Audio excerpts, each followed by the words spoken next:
Kayu besi rawa sepanjang 17 meter ini disiapkan untuk membuat salib. Melihat panjangnya, timbul pertanyaan, siapakah yang akan disalib? Siapapun itu, pasti sesuatu yang lebih besar dari mereka. Tapi Frankie Woro, Casimilus Awe, dan warga suku Auyu di Papua Selatan ini tak akan melukai siapapun. Mereka memakai salib ini sebagai tanda perlawanan.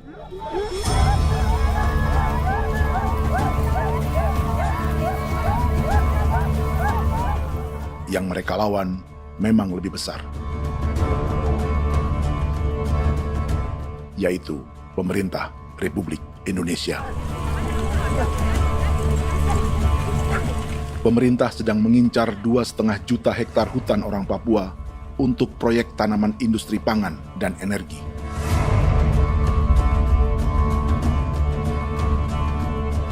Ratusan kilometer dari salib orang-orang Auyu itu, orang Muyu sedang menyiapkan gerakannya sendiri. Tapi kali ini dalam bentuk sebuah pesta. Pesta yang disiapkan oleh marga Kimco Jinibjo selama 10 tahun.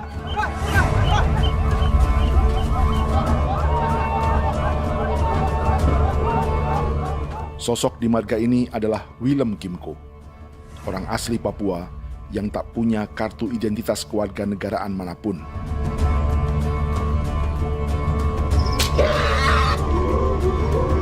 Pesta adat ini sudah cukup langka, tak hanya di Papua, bahkan di kawasan Pasifik dan peradaban Melanesia.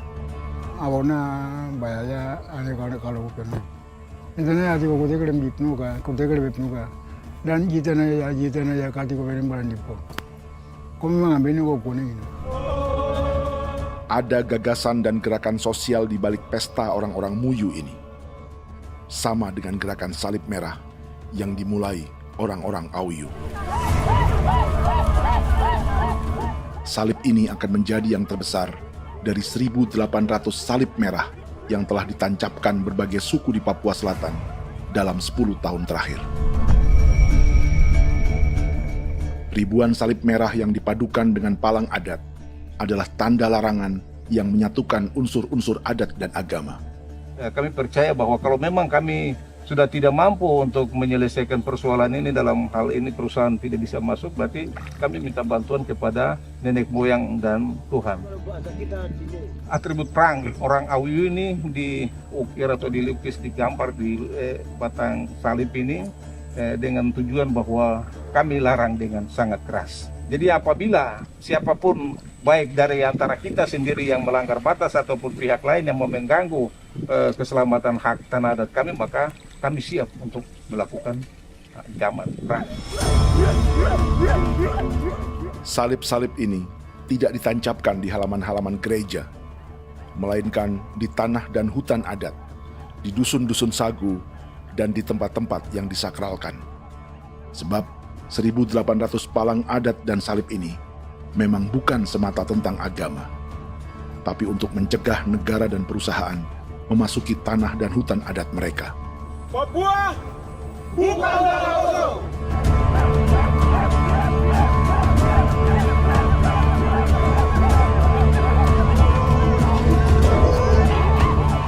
Di zaman TikTok ini, kami ingin menceritakan semua ini lewat film yang pendek.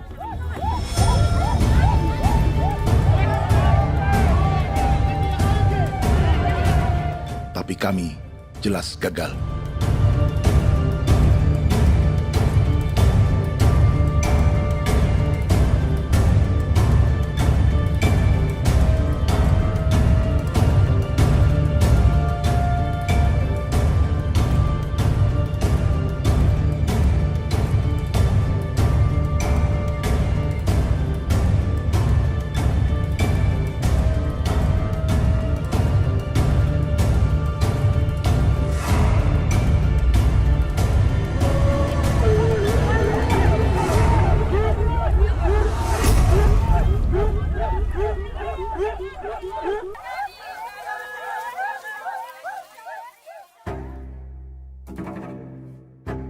Di planet ini, ada 5 pemilik hutan hujan tropis terluas yang tersisa.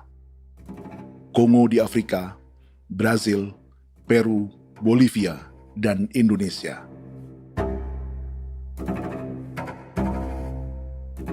Di Indonesia, satu-satunya pulau yang hutannya masih terjaga adalah Papua, pulau terbesar kedua di dunia setelah Greenland. Lewat sejarah kolonialisme yang panjang, pulau ini kini dikuasai 2 negara. Bagian barat oleh Indonesia yang juga dikenal sebagai West Papua, dan bagian timur menjadi Papua Nugini. Dan tepat di perbatasan ini, di bagian Indonesia, sedang terjadi proyek pemusnahan hutan terbesar di dunia.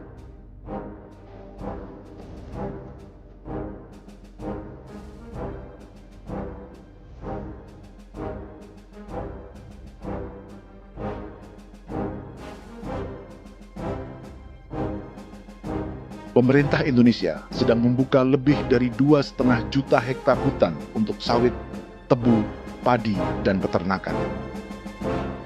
Ini disebut proyek strategis nasional untuk lumbung pangan dan energi yang jadi ambisi 3 presiden. Bagian terbesar direncanakan untuk mencetak sawah seluas 1,3 juta hektar. Lalu bagian lain akan ditanami tebu seluas 560.000 hektar untuk gula dan bioetanol. Setiap liter bensin di Indonesia akan dicampur bioetanol 10% atau E10. Ada 10 perusahaan di proyek ini, dan semuanya dimiliki oleh 1 keluarga saja. Berikutnya, ada areal sawit seluas 400.000 hektar untuk biodiesel. Targetnya mencampur 50% solar dengan minyak sawit atau B50. Dan terakhir, pemerintah akan membuka peternakan seluas 380.000 hektar. Jadi, apa yang salah dengan proyek pangan dan energi ini? 5 orang Papua dalam film ini akan menjawabnya.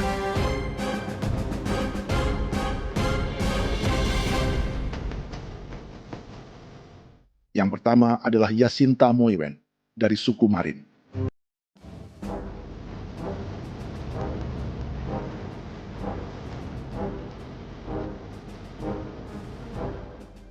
Yasinta dan warga di distrik Ilwayap di Merauke sudah menjadi korban.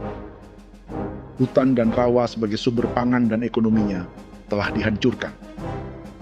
Jalan sepanjang 135 km sedang dibuat, dan di kiri kanannya akan dicetak 1 juta hektar sawah. Mereka sulit menolak atau melawan. Sawit sudah digeser, masih datang lagi dengan senjata nih mereka nih. Karena proyek ini juga dijaga tentara. Macam-macam senjatanya.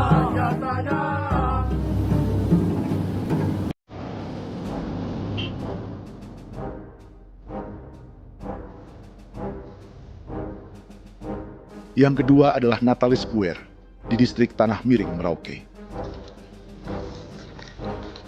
Petani milenial ini merasa ditelantarkan. Sebab setelah hutannya diubah menjadi sawah, sebagian sawah-sawah ini tak tergarap. Orang asli Papua seperti Natalis tak punya modal untuk benih, pupuk, perawatan, hingga ongkos panen.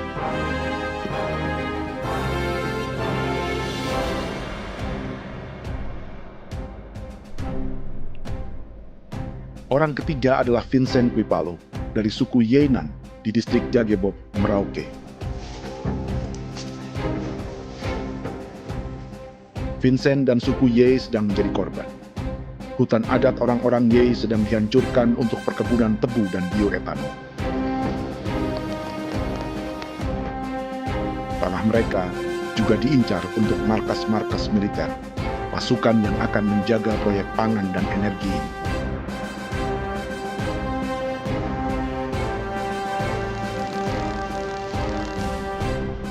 Yang keempat adalah Frankie Woro dari suku Auyu di distrik Fofi, Kabupaten Bovendigul.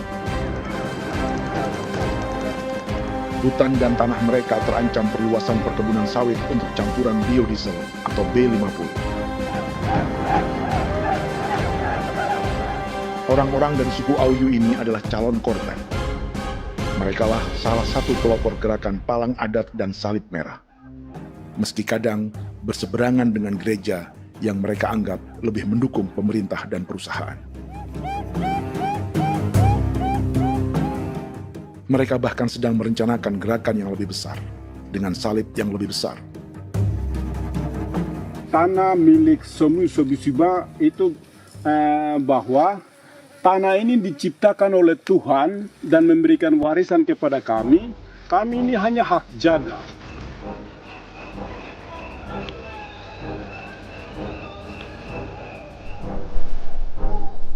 Sosok kelima adalah Willem Kimco dari suku Muyu di Bovendigul. Tokoh adat dari Muyu ini hidup di garis belakang proyek negara, sehingga belum menjadi korban.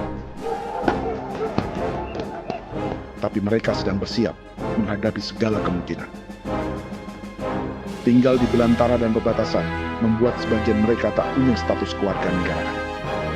Tapi mereka telah hidup jauh sebelum ada Indonesia atau Papua Nugini.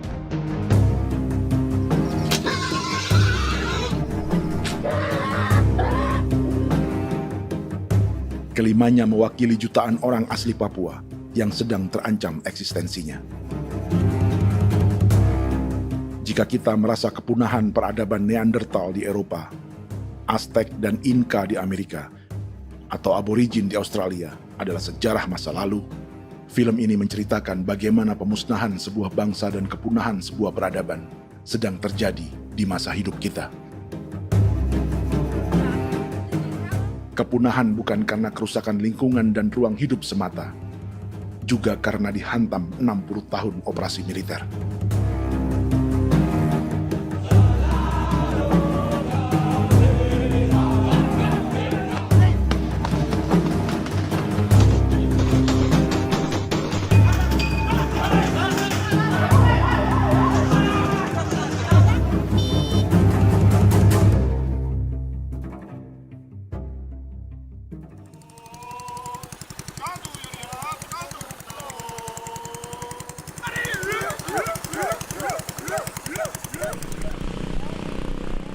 Frankie Woro dan orang-orang Auyu sedang berburu. Tapi lokasi perburuan mereka mulai dikuasai perusahaan perkebunan sawit.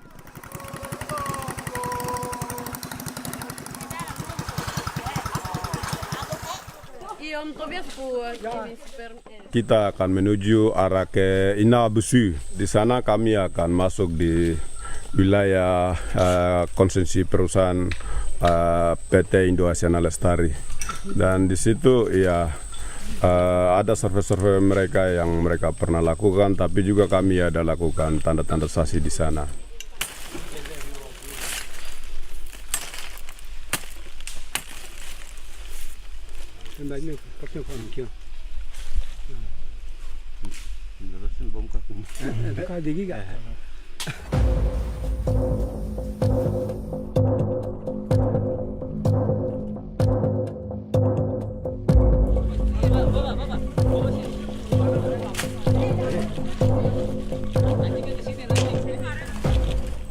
Dapat dengan yang induknya, tapi karena induknya dia lari dan terlambat kerja, akhirnya yang bisa kita dapat dia punya anak ini saja. Ini kalau pakai bahan kayak asli.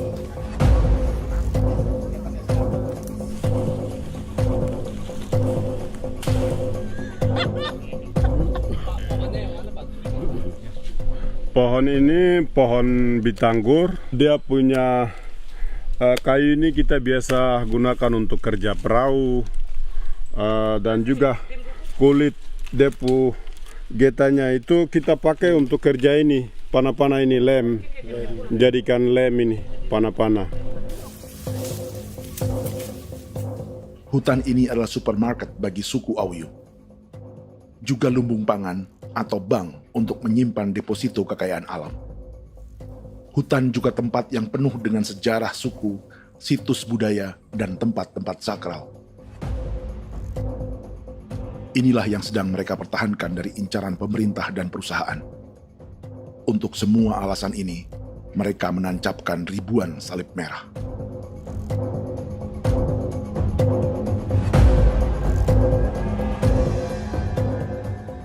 Tapi dari kampung, warga suku Auyu memberi kabar pada Frankie tentang intimidasi oleh aparat negara agar mereka melepas tanah ke perusahaan sawit dan berhenti memasang palang adat dan salib merah.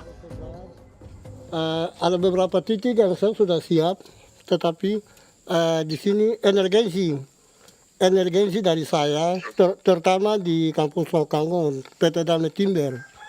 Dia mengganggu saya dengan menggunakan kekerasan maupun pihak hukum.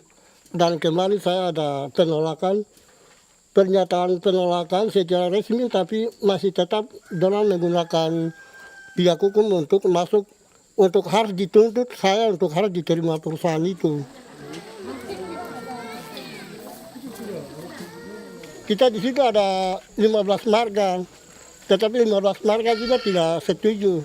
Marga-marga siapa yang terima dan marga-marga mana saja yang menolak. Nanti kita lihat dari pertimbangan itu, dan di situ dan kita undang mereka untuk bicara dengan kami. Sebagai sosok yang aktif dalam gerakan, warga Auyu terus memberi informasi lapangan kepada Frankie yang tak selalu berada di kampungnya. Izin pernyataan yang mereka paksa saya untuk tanda tangan itu, tapi sementara saya tidak tanda tangan. Data semua ada di tangan saya. Ya. Baik, kalau gitu itu lebih bagus karena tanda tangan itu yang berbahaya. Iya. Tanda tangan itu yang lebih berbahaya karena sekarang ini modern dan canggih, dan itu yang mereka biasa pakai untuk tipu muslihat. Mereka biasa pakai itu di tanda tangan itu. Betul. Dari Bambisa juga di Sofia dia masuk untuk memaksakan kami marga untuk harus menerima perusahaan itu. Tapi kemarin kami sudah menolak. Babinsa nama bosku. Babinsa ini nama bosku. Oh, ya.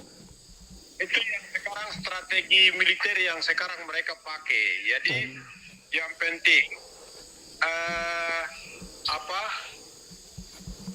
masyarakat itu yang benar-benar mau menolak siap dukung ketua marga siapa yang nanti tampil.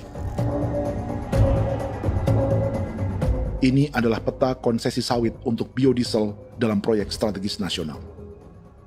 Dan di distrik Fofi inilah, orang-orang Auyu hidup dari sungai dan hutan. Tapi Frankie di Bovendigul masih lebih beruntung. Setidaknya dibandingkan Yasinta Mowien di Merauke yang sudah kehilangan hutan dan rawanya.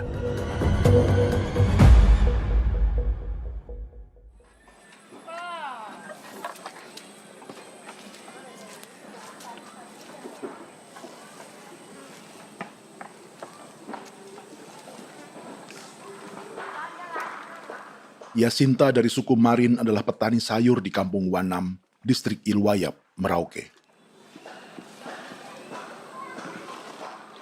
Memanfaatkan lahan yang ada, ia berkebun dan menjual hasilnya ke pasar kampung. Ini ekonomi warga di Wanam untuk menghasilkan uang, lalu memberi barang kebutuhan yang tak bisa mereka produksi sendiri. Tapi kehidupan sebenarnya ditopang oleh ekosistem hutan dan rawa. Inilah sumber pangan utama dan peradaban mereka.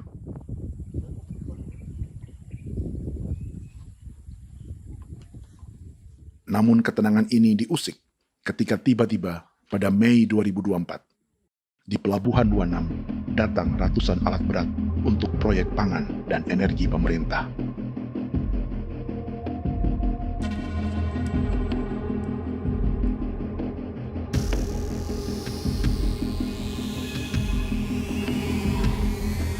Kami masyarakat setempat kami tidak tahu. Kami kaget pagi-pagi kapal sudah ada di pelabuhan kami.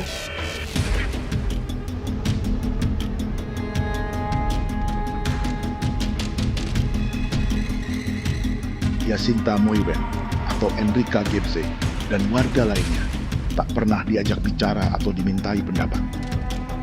seakan-akan Papua adalah tanah kosong. Kita suka kaget yang dong sebuah turun alat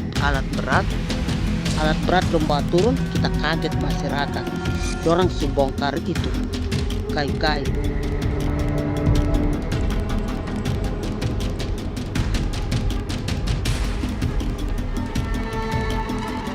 Bersamaan dengan alat-alat berat itu, juga berdatangan tentara Indonesia untuk mengawal proyek pembukaan hutan milik Jacinta.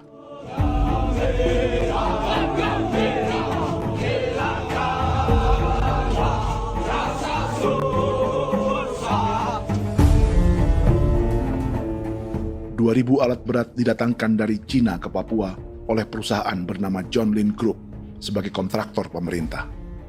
Ini disebut sebagai pesanan eskavator terbesar di dunia dengan nilai 4 triliun rupiah. Misinya membuka hutan dan rawa milik orang Marin, salah satunya untuk membangun jalan sepanjang 135 km.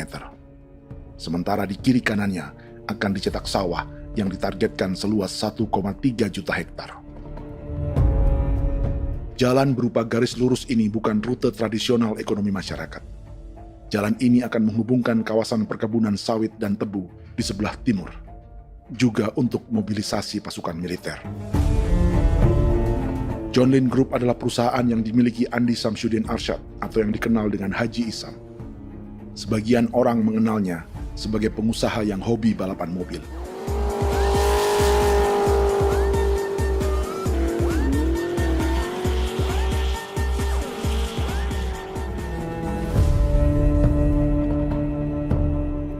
Tapi di Kalimantan, ia berbisnis batu bara, perkebunan sawit, pengolahan karet, penerbangan, perkapalan, dan biodiesel. John Lin Group kini juga menjadi pemilik perkebunan tebu dan pabrik gula terbesar di Indonesia. Sayapnya melebar dari Kalimantan hingga ke Bombana, Sulawesi Tenggara. Perkebunan tebu, pabrik gula, dan industri bioetanol inilah yang juga sedang dikembangkan di Papua. Foto ini adalah momen ketika Isam bersama kerabatnya, Menteri Pertanian Amran Sulaiman dan Menteri Pertahanan Syafri Samsudin, meluncurkan program biodiesel atau B50 di Kalimantan Selatan. B50 artinya, setiap 1 liter solar, 50%-nya akan dicampur minyak sawit. Perusahaannya, PT John Lin Agroraya, menjadi salah satu pemainnya.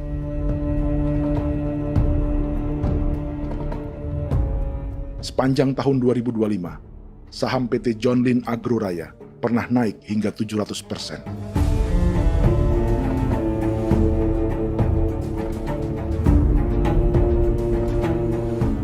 Perusahaan sawitnya yang lain, PT Pradiksi Gunatama, sahamnya bahkan pernah naik 4.000% hanya dalam 1 tahun. Dari harga saham ini saja, nilai kekayaan keluarga Isam diperkirakan mencapai 100 triliun rupiah lebih, menjadikannya salah satu keluarga terkaya di Indonesia dan salah satu pemain penting industri bioenergi. Dan di Papua Selatan inilah sebagian sawit-sawit untuk mendukung program B50 akan ditanam. Inilah tanah orang-orang Wambon, Muyu, Marin, Yei, atau Auyu seperti Frankie Ward.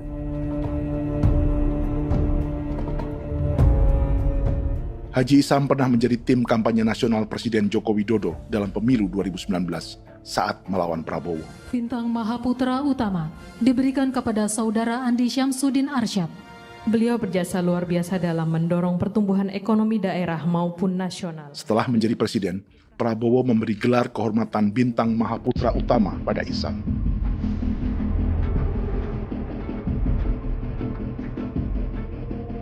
Sejumlah menteri Prabowo, juga kerabat dan orang-orang yang pernah bekerja di perusahaan Isam.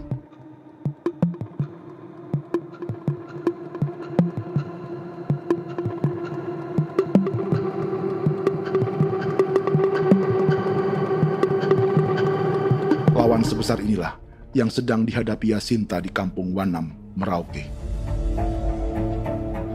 Atau petani perempuan lain seperti Enrika Gebse. Jadi alam kita ini sudah rusak. Jadi kita itu biasa jalan dari sini tuh harus pasang jerat di situ, harus cari makan di situ lagi. Itu tempat-tempat itu pasang-pasang jerat, tempat babi, rusa, sekarang sudah tidak ada lagi.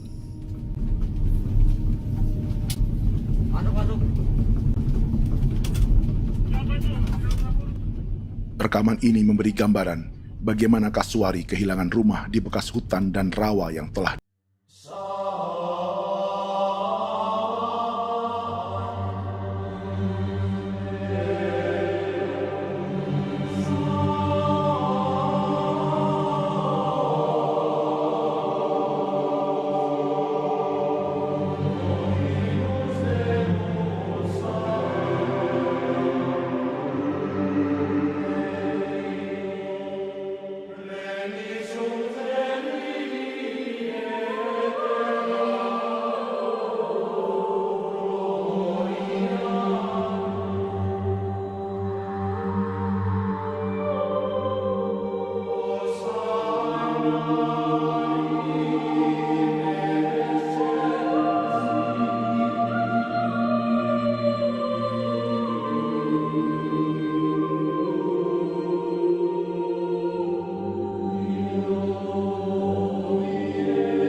penduduk Indonesia. Itu belum termasuk polisi. Artinya, satu orang Papua dijaga lebih banyak senjata dari rata-rata penduduk Indonesia. Tanah dan hutan diambil secara sepihak untuk kepentingan pembangunan batalion dan bandar antariksa. Ini bentuk perampasan masyarakat. Penolakan kehadiran markas-markas militer terjadi di sejumlah tempat di Papua. Tak hanya karena trauma dan ketakutan, juga karena mengambil tanah-tanah adat.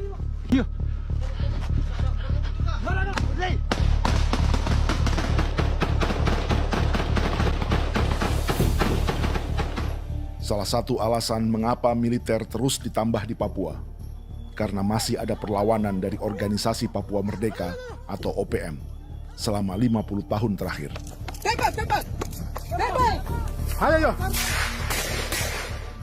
Tapi kekuatan militer OPM diperkirakan hanya 1.430 personel dan 360 pucuk senjata. Selebihnya, mereka menggunakan senjata tradisional.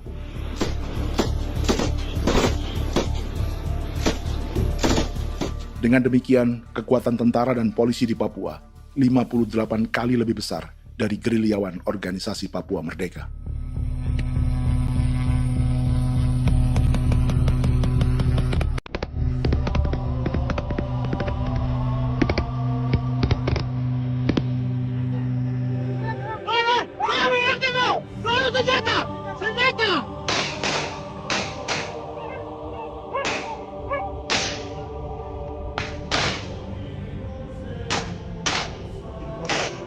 Sebagian tentara berada di garis depan pertempuran, tapi sebagian besar lainnya terlibat operasi non-tempur menjaga proyek pemerintah dan investor swasta. Seperti Batalion Infanteri Teritorial Pembangunan di distrik Jaggebog, Merauke ini. Lokasinya bersebelahan dengan konsesi lahan tebu untuk gula dan bioetanol milik PT Murni Nusantara Mandiri. Baik perusahaan maupun markas militer, keduanya mengambil hutan milik suku Ye dari marga Kuipalo. Tapi orang datang tanam ini saja di sini, tanam papan nama ini. Victor Kuipalo menunjukkan apa yang terjadi. Jadi kita juga kaget ini. Nah, kalau ini papan nama ini memang ini papan nama ditanam tapi bukan haknya mereka yang ini. Ini hak kami di sini, hak dusun kami, marga Kuipalo yang punya hak dusun ini. Setelah memasang patok, alat berat mulai bekerja untuk membangun markas militer di tanah orang Ye.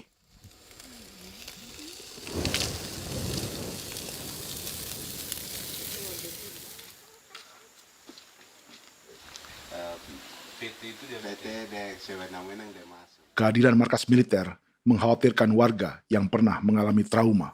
Takut kenapa? Kalau macam yang awal macam sekarang bu kampung hidup ini kan aman. Terus kenapa harus didirikan korem di sini? Bukankah dengan adanya Korem semakin aman ada tentara di sini? Kalau untuk Bukampung kayaknya tidak bisa aman kalau ada tentara, paling masyarakat dipukul itu ini. Kalau Bukampung hidup begini malah saya sejahtera dan saya punya masyarakat. Apa pernah ada pengalaman buruk sebelumnya dengan tentara di daerah sini? Ada yang cerita waktu pos-pos di sini tuh di 13, 12 itu zaman katanya Patimura. Memang kasihan. Malah kita punya orang ini yang dianiaya betul, dipukul. Disuruh kerja bakti tidak mau atau lama mencari, namanya kita pangkur sagu itu butuh waktu 1 minggu. Kalau lama begitu ya paling diseret apa pukul itu. Operasi militer Indonesia di Papua dimulai tahun 1962 lewat Operasi Trikora. Tapi perlawanan bersenjata pertama di Papua baru dilakukan tahun 1965 di Manokwari. Nanti tanggal 1 Mei jam 12.30 pemerintahan di Irian Barat mutlak akan jatuh di tangan.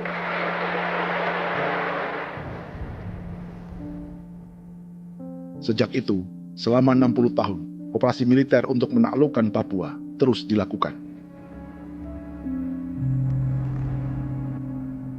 Salah satu operasi militer paling berdarah adalah Operasi Wibawa untuk memenangkan Indonesia dalam jajak pendapat tahun 1969. 643 orang tewas di Paniai.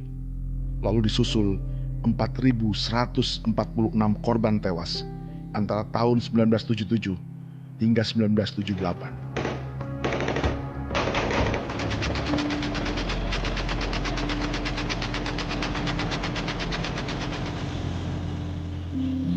Operasi militer ini menimbulkan gelombang pengungsian hingga kini. Dewan Gereja Papua mencatat 103.000 orang menjadi pengungsi pada tahun 2025 dan nyaris tak diberitakan media-media Jakarta.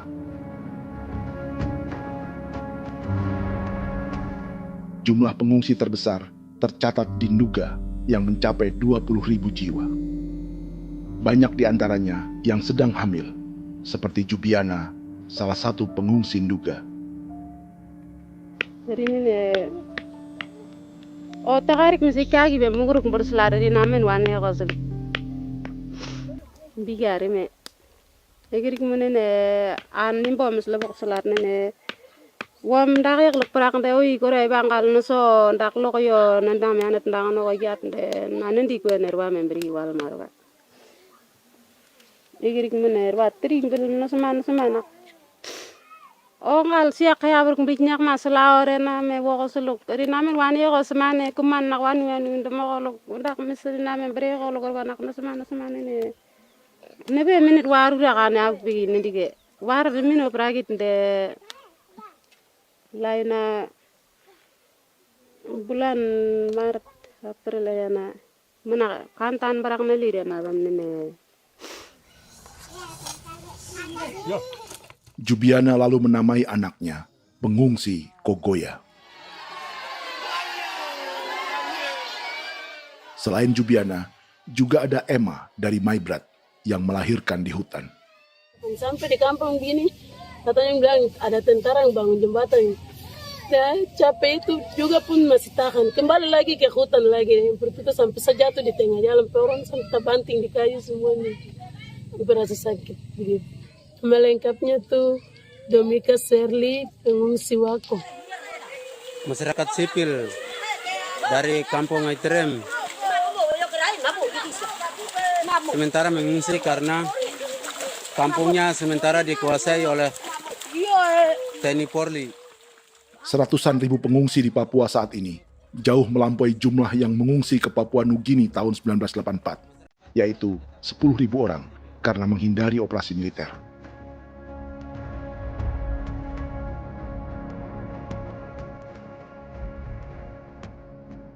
Bersamaan dengan operasi militer, eksploitasi sumber daya alam Papua juga dilakukan sejak masuknya tambang emas dan tembaga Freeport pada tahun 1967.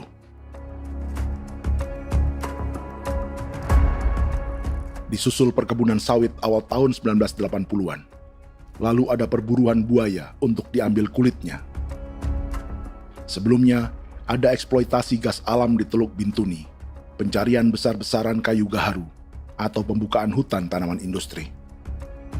Ini belum termasuk perburuan dan perdagangan ikan arwana di selatan Papua, penebangan kayu merbau dari hutan-hutan Jayapura, emas di Blok Wabu Intan Jaya, bahkan nikel di pulau-pulau kecil Raja Ampat.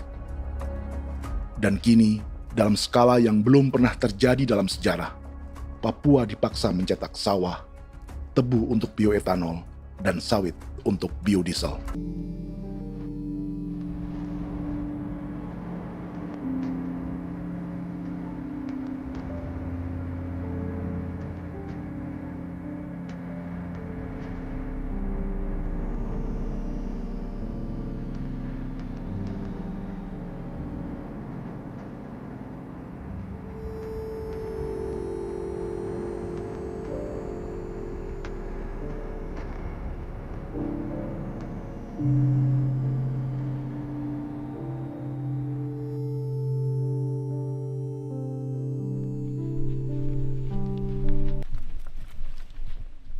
Inilah yang sedang menimpa keluarga Vincent dan Victor Kuipalo di Merauke.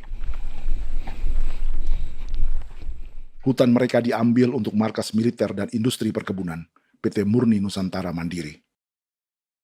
1 dari 10 perusahaan yang diberi konsesi untuk menanam tebu dan memproduksi gula serta bioetanol seluas 52.000 hektar.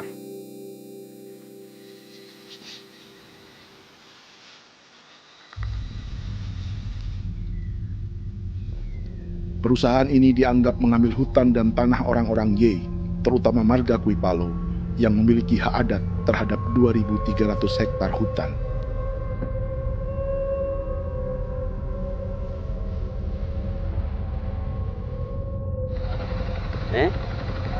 Tentara? Tentara. Oh iya, tentara.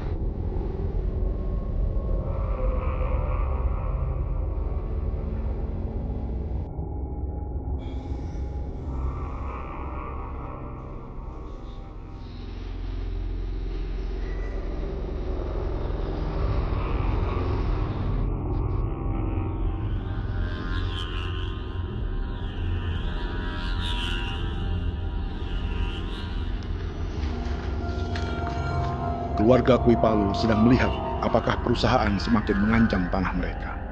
Dan kekhawatiran itu terbukti. Ini makanya tadi saya bilang ini dari sini saja dekat ini sudah masuk di dalam ujung lapang ini. Ini hutan, yang ini hutan yang dorong ada bongkar sekarang ini. Ini sudah punya alat tuh dekat ini. Dekat sekali ini. Ini di ini sini. Nacau, kelapa itu yang jalan lama, jalan setapak ini. Dari udara, terlihat alat-alat berat semakin mendekati tanah orang-orang Ye, marga Kuipalo.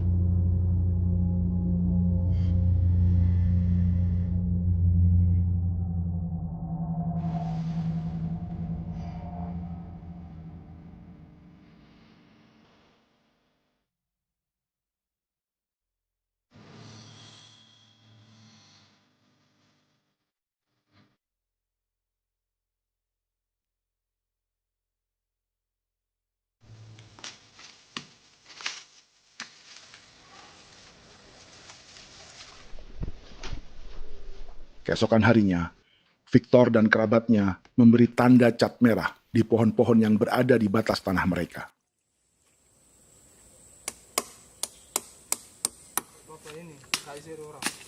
Tapi tanda peringatan adat ini tak diindahkan perusahaan.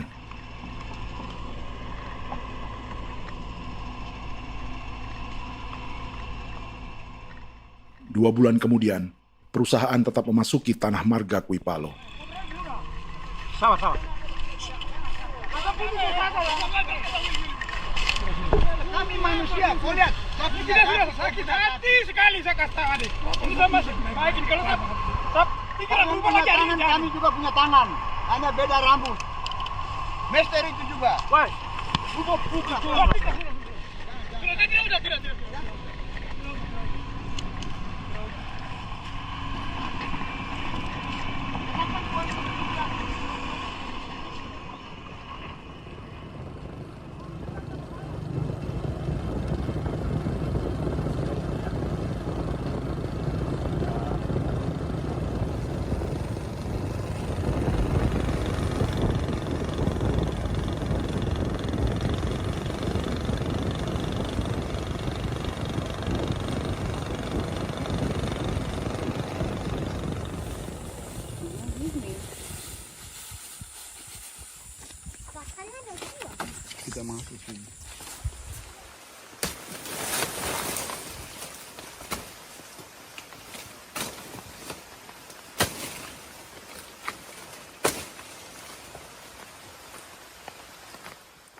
Jadi ya untuk itu seperti saya katakan tadi, apakah lebih baik kita tidak usah ada kan atau bagaimana, kita pisahkan, pisahkan dari negara ini kan? Jangankan tuh, saya kemarin bicara sama Daniel, datang sama saya dengan persoalan Kodam ini. Saya bilang, Pak Daniel, kalau lebih baik saya ngungsi ke Papua Nugini. Dia bilang, aduh Bapak jangan begitu. Ya memang, kalau tidak bisa menghargai kami, lebih baik pilihan yang itu yang saya memilih. Lebih baik saya pindah dari sini. Saya mengungsi ke Papua Nugini, di negara tetangga.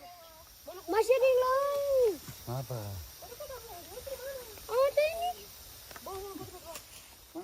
Saya bilang sama Kapolsek, Pak, Agustus ini, 17 Agustus saya tidak kasih naik bendera merah putih. Saya bendera ada, nanti saya taruh di meja.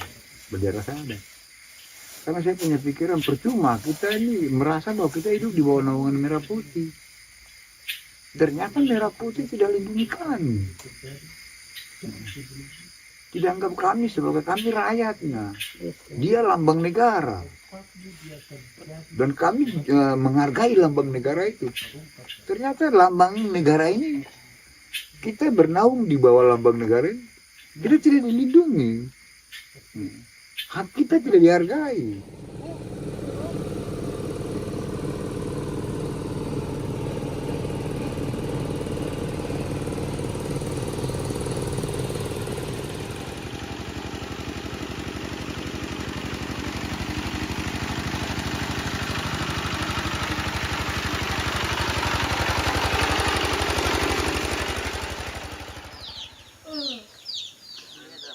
Marga Kuipalo dari suku Ye terus mendapat teror dan intimidasi agar melepas tanah mereka yang hanya dihargai Rp300.000 per hektar.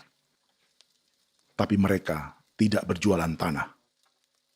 Makanya mama itu tidak suka untuk lepas tanah. Untuk apa? Baru di dalam hutan itu ada obat-obat tradisi.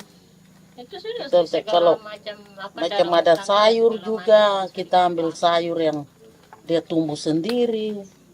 Jadi kita ini mau kemana, kalau itu sudah digusur, ya habis. Kita ini jadi penonton. Jangan sampai kita ini duduk minta di jalan. Jadi kita tidak mau seperti itu. Makanya tanah itu kita tidak melepas. Tapi mungkin orang lain tuh dia senang saja. Lebih baik saya pegang uang merah dulu. Saya bisa beli-beli itu ini.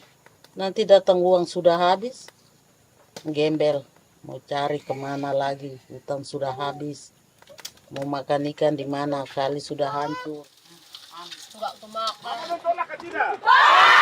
Seperti Yasinta di Wanam, suara dan gerakan kaum perempuan Papua sangat nyaring dan tak bisa diabaikan. Saya sebagai perempuan tolak untuk perusahaan masuk di sini. Karena kalau saya terima anak-anak saya mau dikemanakan, mau tinggal di mana. Apapun yang terjadi saya tetap tolak. Demi tanah ini saya akan berjuang, demi saya punya anak-anak. Yang katanya mengutamakan anak Papua, nyatanya yang kerja kebanyakan ya orang-orang Jawa. Saya sendiri orang Jawa, tapi bukan mau bicara yang tidak-tidak.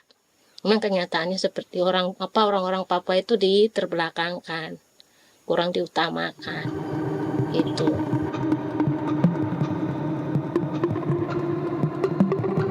Proyek food estate seperti mencetak sawah, bukannya tak diikuti warga Papua.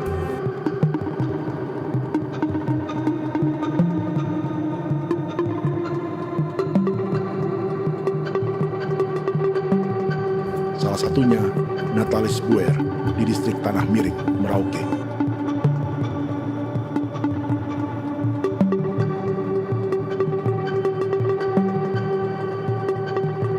Setelah menghabisi hutan, pemerintah Indonesia mencetak sawah untuk tanaman padi karena beras mulai menjadi makanan pokok menggantikan sagu.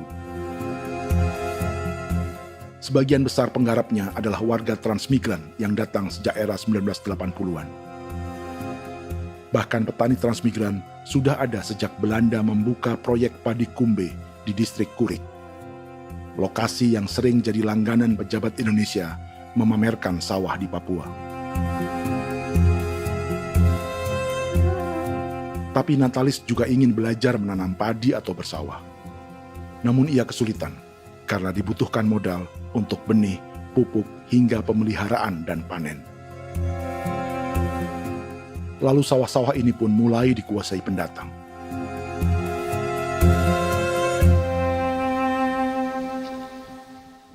Tapi sejauh ini di kampung kami ini yang saya lihat memang ada kelompok kami punya di sini yang sudah tergabung dalam Gapoktan, kemudian masuk dalam optimalisasi lahan. Tapi baru saya anak asli yang punya lahan di sini. Mereka tidak punya. Pemerintah dalam hal ini adalah Kementerian Pertanian bersama-sama Kementerian Pertahanan yang dalam hal ini pada garis di bawahnya adalah TNI Angkatan Darat, memberikan support yang maksimal kepada masyarakat khususnya di Merauke dalam rangka. Saya kemarin habis 9 juta. 9 juta ya? Iya, 9 juta karena dia sudah tidak dipakai toh. Ya. Perempuan Papua seperti Filomina juga mau bertani. Pemerintah memberi bantuan Rp900.000 per hektar lewat program optimalisasi lahan atau OPLAH. Tapi dibanding biaya produksi dan harga jual gabah, Filomina mengaku berkali-kali rugi dan kini memutuskan tak lagi menggarap sawahnya. Terus kita harus cari uang untuk kondek. Betul. Karung kita beli. Karung beri sendiri lagi. Tenda kita beli. Ini dari yang offline ini don tidak siapkan. Tidak ada. Tidak ada ya, jadi mama don sendiri. Itu yang saya ada bilang, 900.000. Itu modal untuk kerja sawah ini. Mulai dari kerja sampai nanti panen. Panen. Wih, ngeri sekali. Iya, lucu toh? Tidak dapat itu. Betul, Mam. Dong pemangkut begini. Kalau disuruh tanam ubi berhektar-hektar, mari datang. Kita tahu cara rawatnya bagaimana, Iya. tanamnya bagaimana, tanam model bagaimana supaya hasilnya model begitu. Kita tahu. Kalau yang ini kan kita baru belajar. Sebagian hutan milik warga Senayu di Merauke sudah dibuka untuk sawah dan kebun tebu oleh PT Global Papua Abadi. Proyek pertanian ini dikerjakan oleh Kodim Merauke. Mereka melepas sebagian tanah karena ingin belajar bertani. Saya punya nenek moyang tidak ajar saya tanam padi. Tapi saya mau berubah. Generasi saya yang berikut ini besok lusa tidak bisa makan pisang, sagu. Namun program optimalisasi lahan yang dijanjikan dengan berbagai bantuan tak dirasakan Filomina. Obat rumput beli, obat padi beli, jonder kita bayar, bahkan bibit masih kurang, cari bibit lagi beli. Jadi saya memang kalau program pemerintah saya sama sekali saya tidak suka. Baku tipu saya.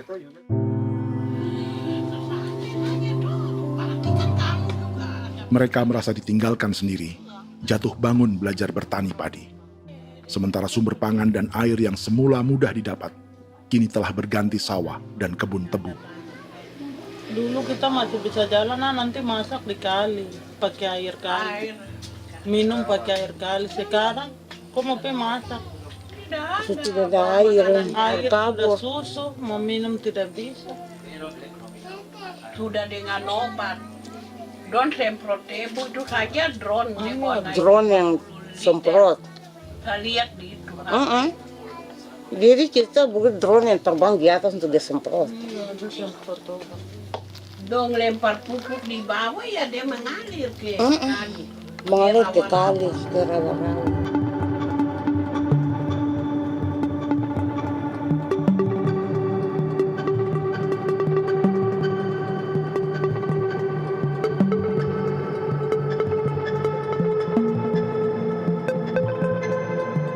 Seperti pertanian sawah bagi orang Bali atau Toraja, bagi orang Auyu dan suku-suku lainnya di Papua Selatan, sagu juga bukan semata tentang pangan.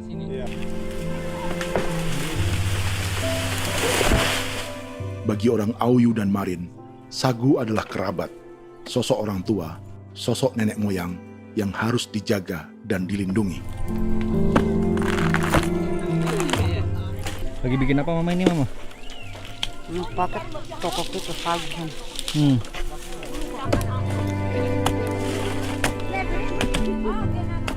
Kami diingatkan oleh leluhur, sagu itu tidak boleh digusur dan tidak boleh diganggu dengan cara apapun, dan di dalam rangka kepentingan apapun tidak boleh. Kamu harus bela, bahkan sampai nyawa pun harus menjadi taruhan demi membela keselamatan keberadaan sagu di atas tanah.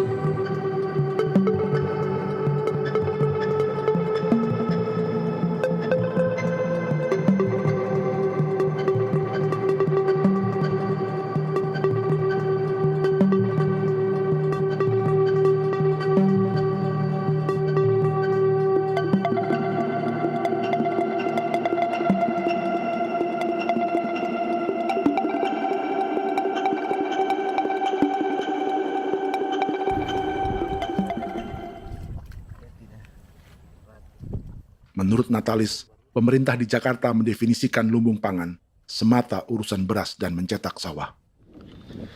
Sebenarnya orang Papua itu bukan tidak bisa bertani. Kami tanam ubi itu bagian dari pertanian. Nah, pertanian yang dimaksud oleh pemerintah itu harusnya selalu itu kalau bisa pemerintah harus spesifikkan pertanian apa yang dimaksud, pertanian tanam padi atau pertanian tanam ubi, petasan dan lain-lain. Ini yang harus dispesifikkan dulu. Begitu, sehingga tidak menjustifikasi kami orang asli Marin bahwa kami tidak bisa bertani. Bukan. Kami buka kebun besar-besar di sana, bahkan bermeter-meter, ratus-ratus meter pakai sekop, bukan pakai ekskavator, tapi ini pakai skop. Itu pertanian, begitu.